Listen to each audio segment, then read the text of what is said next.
অনেক অনেক কাল আগে এক নাপিত আর তার বউ একটি ছোট্ট কুঁড়ে ঘরে বাস করত। কিন্তু তাদের মধ্যে কোনো সুখ শান্তি ছিল না, কেবলই ঝগড়া হতো। বউ দিনরাত নাপিতকে বলতো, শুনছো, আজও আমার পেট ভরে খাওয়া হলো না। কতদিন আর এভাবে আধপেটা খেয়ে থাকবো বলো তো? আমি তো সকাল থেকে সন্ধে পর্যন্ত কাজ করে চলেছি, যা রোজগার করি সবই তো তোমার হাতে তুলে দেই গো। এইটুকু দিয়ে কি সংসার চলে? বাপের বাড়িতে থাকলে কখনো এমন কষ্ট দেখতে হতো না, সেখানে দুবেলা পেট পুড়ে খেতাম। আমি গরিব মানুষ, কিন্তু তোমাকে তো কষ্ট দিতে চাই নে গো, একটু ধৈর্য ধরো। ধৈর্য ধরতে ধরতে আমার জীবনটাই শেষ হয়ে যাবে। শুধু বড় বড় কথা বললেই তো সংসার চলে না। তুমি বিশ্বাস করো, আমি চেষ্টা করছি, একদিন আমাদের অবস্থা ভালো হবেই। সেই একদিনের কথা কতদিন ধরে শুনছি, কিন্তু সেই দিন তো আর আসে না। তোমার এই কথাগুলো শুনলে আমার খুব কষ্ট হয়। আমার কষ্টের কথা ভেবেছো কখনো? পেটের জ্বালা কি তুমি বোঝো? আমি যদি না বুঝতাম তাহলে এত পরিশ্রম করতাম কেন? পরিশ্রম করলেই হবে না, ফলও তো আনতে হবে। আগে যা, এখান থেকে বেরো। আহ, আহ, আহ। আর না, আর না, আজ তুমি আমাকে খুব অপমান করলে।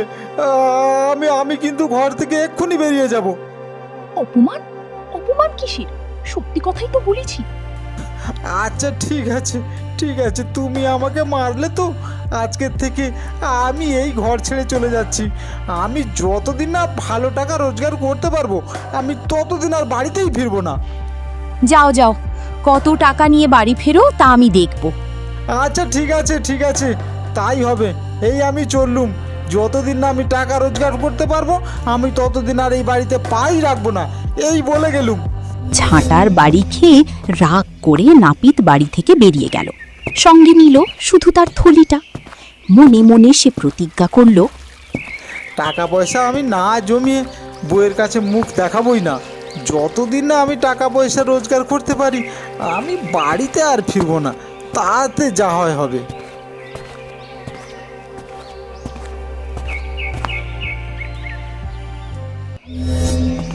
সারা দিন এ গ্রাম থেকে ও গ্রাম ঘুরে সন্ধ্যাবেলায় নাপিত এক বনের কাছে এসে থমকে দাঁড়ালো। হায় রে, হায় রে আমার পোড়া কপাল, ঘরেও শান্তি নেই আর বাইরেও শান্তি নেই। কোথায় গেলে যে আমার ভাগ্য ফিরবে? সারাদিন হেঁটে হেঁটে পা দুটো আর চলছে না। হ্যাঁ, এই এই এই গাছের তলায় একটু বসে বিশ্রাম করে নেই, তারপরে আবার হাঁটা যাবে ওখানে।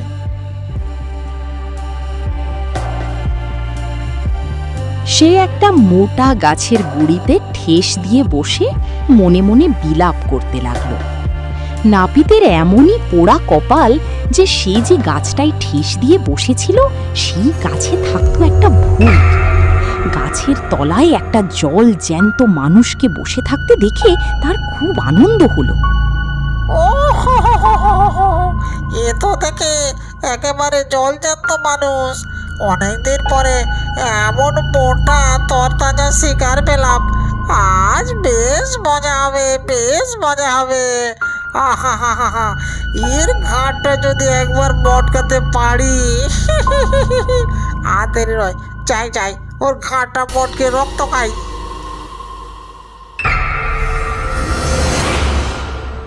ওরে মানুষ, তোর শেষ সময় চলে এসেছে।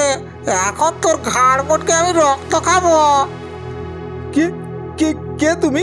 কে তুমি? আমি এই গাছের ভূত, এবার তোর ঘাড় মটকাবো। আমার ঘাড় ঘাড় ঘাড় মটকাবে? হ্যাঁ, তোকে আর কেউ বাঁচাতে পারবে না। এবার মনে হচ্ছে বুদ্ধি না খাটালে আর চলবে না। বইয়ের ঝাঁটা পিটা খেয়ে এসেছি, এখন মনে হচ্ছে ভূতের হাতে অঘরে আমার প্রাণটা যাবে। কিছু একটা তো বুদ্ধি খাটাতেই হবে। কি করি কি করি, মাথায় এসেছে। কি বললি? তুই আমার ঘাড় মটকাবি? তোর মতো কত ভূত আমি ধরে রেখেছি জানিস? কি? তুই ভূত ধরে রেখেছিস? শুধু ধরে রাখিনি, ধরে থলের ভিতরে ভরে রেখেছি। সত্যি বলছিস? সত্যি তুই ভূত ধরে রেখেছিস? মিথ্যে কথা বলার আর সময় আছে নাকি? এই দেখ, এই দেখ, এই থলির মধ্যে একটা ভূত আছে, এই দেখ। নাপিত আয়না বের করে ভূতের সামনে ধরে। এই দেখ, দেখেছিস? এইটা আমি এইমাত্রই ধরেছি। আরে বাবা রে বাবা রে বাবা রে বাবা, এ তো দেখছি আমারই মতো দেখতে। সত্যি সত্যি তো ভূত। শুধু একটা নয়, আরো অনেক আছে। তাহলে তো দেখি বড় বিপদে পড়ে গেল।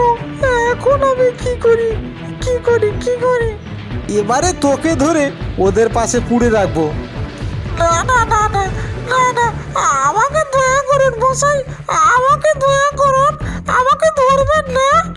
কেন? একটু আগেই তো তুই আমার ঘাড় মটকাতে এসেছিলি। আমার ভুল হয়ে গেছে মশাই, আমার ভুল হয়ে গেছে। আমাকে ক্ষমা করে দিন।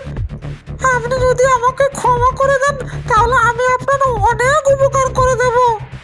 ঠিক আছে, সে নয় আমি তোকে ক্ষমাই করলাম, কিন্তু তোকে বিশ্বাস করি কি করে বলতো? আপনি আপনি যা চাইবেন আমি তাই এনে দেব। যা চাইবো তাই এনে দিবি? হ্যাঁ হ্যাঁ মশাই, আমি কথা দিচ্ছি। তাহলে 1000 সোনার মোহর এনে দে। আচ্ছা আচ্ছা আচ্ছা, ঠিক আছে ঠিক আছে, আমি এখনই এনে দিচ্ছি। তারপর ভূত সঙ্গে সঙ্গে কোথা থেকে এক থলি মোহর এনে নাপিতকে দিল। থলি খুলে 1000 সোনার মোহর দেখে নাপিতের আনন্দ আর ধরে না। মশাই, অনেক কষ্ট করে এই মোহরগুলো এনেছি জোগাড় করে, তা আপনি এখন আমাকে ছেড়ে দিন। দেখি দেখি কিরকম মোহর। দাঁড়া, একবার গুনেই দেখি। 1 2 3, আরে সত্যি তো 1000 মোহর। এবার আমাকে ছেড়ে দিন, এবার আমাকে ছেড়ে দিন। না, এখন তোর ছাড়া হবে না, তোকে আরও একটা কাজ করতে হবে। আবার আবার কি কাজ করতে হবে? কাল রাতের মধ্যে আমার বাড়িতে একটা বিশাল গোলা তৈরি করবি, আর তার মধ্যে ধান ভরে দিবি। আচ্ছা আচ্ছা মশাই, তাই হবে। যদি কাজ না করিস তাহলে কিন্তু থলির ভিতরে পুড়ে দেব। না না না না, আমাকে থলির ভিতরে পুরবেন না, কাজ আমি ঠিকঠাক করেই করে দেব। ঠিক আছে ঠিক আছে, যা যা, এখন কাজে লেগে পড়, যা। তারপরে নাপিত নিজের ঘরের উদ্দেশ্যে চলতে শুরু করলো। এদিকে তার বউ তো সারা দিন কেবল চোখের জল ফেলেছে। হায় হায় হায়, কেন আমার অমন ভালো স্বামীটাকে রাগ করে দুঘা বসিয়েছিলুম গো। আমি এখন কি করি গো? তুমি কোথায় গেলে গো?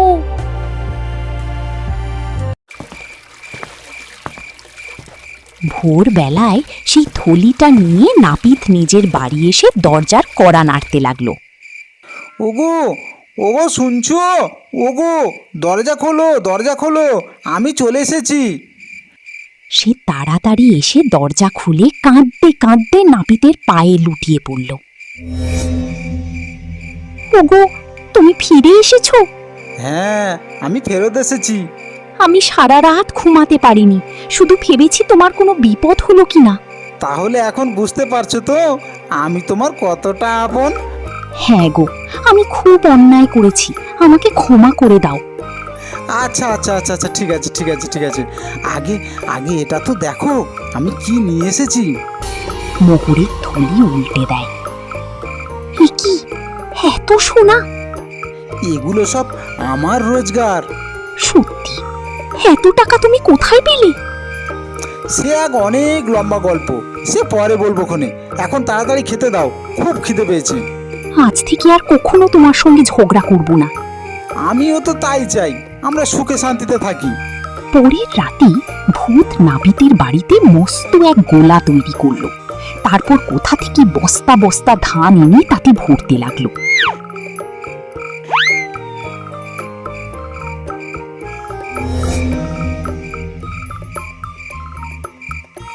ভূতের এক খুড়ো এই দেখে তাকে বলল, ওরে তুই এত ধান বইছিস কেন?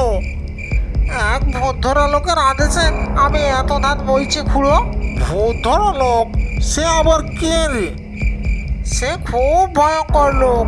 তার থলিতে অনেক ভূত বন্দি করা আছে।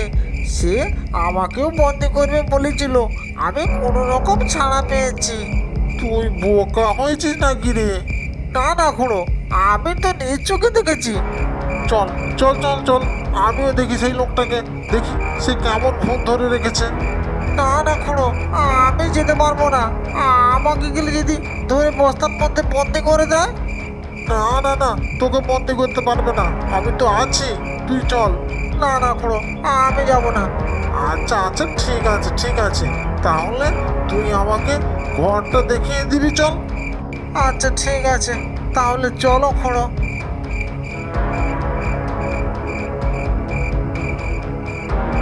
এই বলে নাপিতের বাড়ি গিয়ে জানালা দিয়ে উঁকি মারল।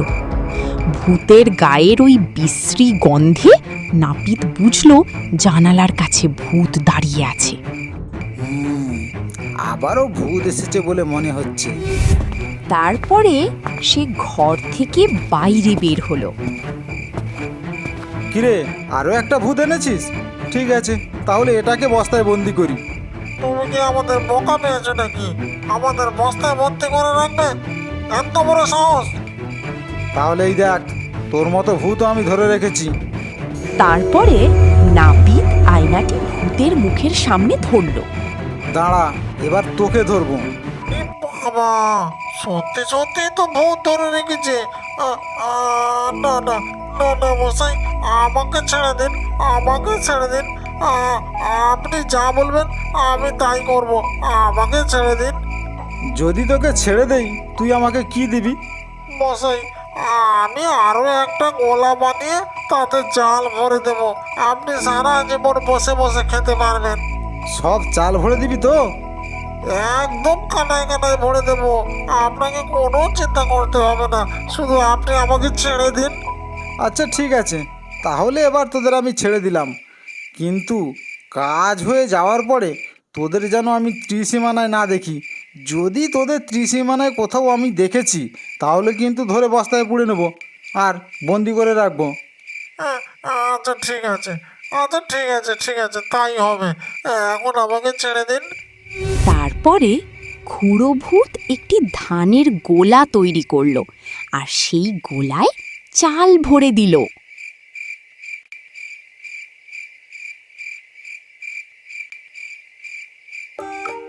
দেখো, আমাদের গোলাগুলো ধান আর চালে ভরে গেছে। সবই তো বুদ্ধির জোরে হয়েছে গো, সবই বুদ্ধির জোরে হয়েছে। আমি ভাবতেই পারিনি আমাদের ভাগ্য এত বদলে যাবে। বিপদের সময় একটু মাথা ঠান্ডা রাখলেই উপায় বের হয়। তুমি সত্যি খুব বুদ্ধিমান, আর তুমি আমার পাশে থাকলেই আমি খুশি। আজ থেকে আমরা আর কখনো ঝগড়া করব না। হ্যাঁ হ্যাঁ হ্যাঁ, এবার থেকে আমরা সুখে শান্তিতে সংসার করব। কিন্তু গিন্নি, তুমি যদি আমার সঙ্গে ঝগড়া না করতে, তাহলে কি আমি ঘর ছেড়ে যেতাম? আর আমি যদি ঘর ছেড়ে না যেতাম, তাহলে কি আমাদের এত ধন ঐশ্বর্য হতো? হ্যাঁ গো, যা হয় তা ভালোর জন্যই হয়। এভাবেই চালাক নাপিত তার বুদ্ধি দিয়ে ভূতদের ফাঁকি দিল, ধন সম্পদ পেল এবং পরিবার নিয়ে সুখী শান্তিতে জীবন কাটাতে লাগলো।